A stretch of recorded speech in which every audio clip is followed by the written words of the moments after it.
India का एक shocking statistics सुनिए।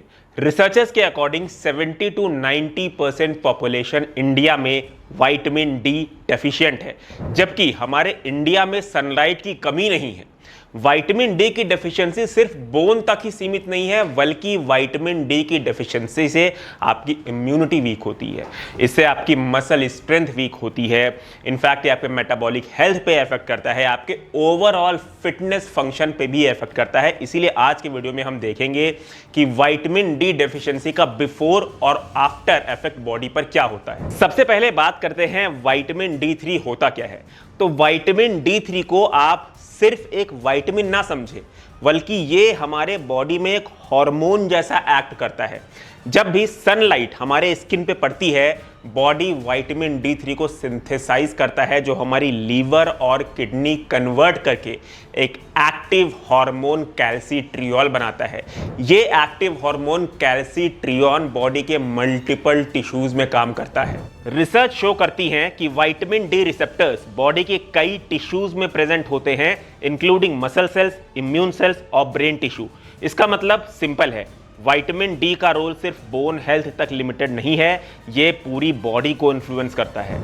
अब बात करते हैं कि विटामिन डी डेफिशिएंसी से बॉडी में क्या फर्क पड़ता है। सबसे पहले पॉइंट पे हम बात करेंगे बोन हेल्थ के बारे में। विटामिन डी का प्राइमरी रोल है कैल्शियम एब्जॉर्प्शन रेगुलेट करना। अगर विटामिन डी लो हो तो इंटेस्टाइन कैल्शियम एफिशिएंटली एब्जॉर्ब नहीं कर पाता, जिसकी वजह से बोन मिनरलाइजेशन कॉम्प्रोमाइज हो जाती है।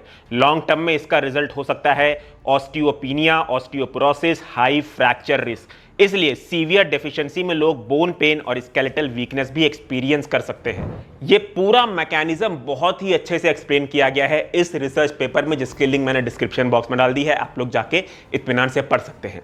दूसरे पॉइंट में हम बात करेंगे मसल वीकनेस के बारे में। विटामिन डी डेफिशिएंसी का एक कॉमन सिम्टम है मसल वीकनेस और reduced physical performance. Research show करती है कि low vitamin D levels muscle function decline से एसोसिएटेड है। कुछ मेटा एनालिसिस ने तो यह भी ऑब्जर्व किया है कि डेफिशिएंसी करेक्ट करने पर मसल स्ट्रेंथ और परफॉर्मेंस इंप्रूव हो सकती है। थर्ड पॉइंट पे हम बात करेंगे इम्यून सिस्टम के बारे में। Vitamin D immune system regulation में भी इंपॉर्टेंट रोल प्ले करता है। रिसर्च में इस मैकेनिज्म को शो किया गया है, जिसमें यह बताया गया है कि इम्यून सेल्स जैसे कि T cells vitamin D signalling use करते हैं इम्यून रेस्पॉन्स रेगुलेट करने के लिए। इसलिए लो लेवल्स का मतलब हो सकता है पुअर इम्यून रेगुलेशन और higher inflammation risk. Fourth point पे हम बात करेंगे हार्मोनल हेल्थ के बारे में। कुछ रिसर्च ने विटामिन डी और टेस्टोस्टेरोन लेवल्स के बीच पॉसिबल कनेक्शन इन्वेस्टिगेट किया है। एक रैंडमाइज्ड कंट्रोल ट्रायल में डिफरेंट मेन में विटामिन डी सप्लीमेंटेशन से टेस्टोस्टेरोन इंक्रीज ऑब्जर्व हुआ है। अब बात करते हैं कि अगर आप विटामिन डी के लेवल्स को ऑप्टिमाइज कर लेते हैं, मतलब अगर डेफिशिएंसी से आप बाहर निकल जाते हैं, अपने विटामिन डी के लेवल्स को करेक्ट कर लेते हैं, तो क्या क्या ऐसे मेजरेबल चेंजेस है जो आपको दिखने लग जाते हैं। सबसे पहले चेंज की बात करें तो वो है स्ट्रॉन्गर बोन्स। रिसर्च पेपर के according adequate vitamin D calcium absorption improve करता है, जो बोन डेंसिटी मेंटेन करने के लिए एसेंशियल है। इसका रिजल्ट होता है बेटर बोन स्ट्रेंथ और लोअर फ्रैक्चर रिस्क। दूसरे बेनिफिट की बात करें तो वो है बेटर मसल फंक्शन। स्टडीज में यह भी क्लियरली एविडेंट हुआ है कि vitamin D muscle protein synthesis और न्यूरोमस्कुलर फंक्शन को इन्फ्लुएंस करता है। डेफिशिएंसी करेक्ट होने पर लोगों में better muscle performance, improved balance, stronger physical function देखे गए हैं। तीसरे बेनिफिट की बात करें तो वो है balanced immune response. Vitamin D आपके इम्यून सिस्टम को रेगुलेट करता है, यानी कि ये आपके इम्यून सिस्टम को बैलेंस रखने में मदद करता है, ना इसको वीक रखता है, ना इसको ओवर एक्टिव रखता है।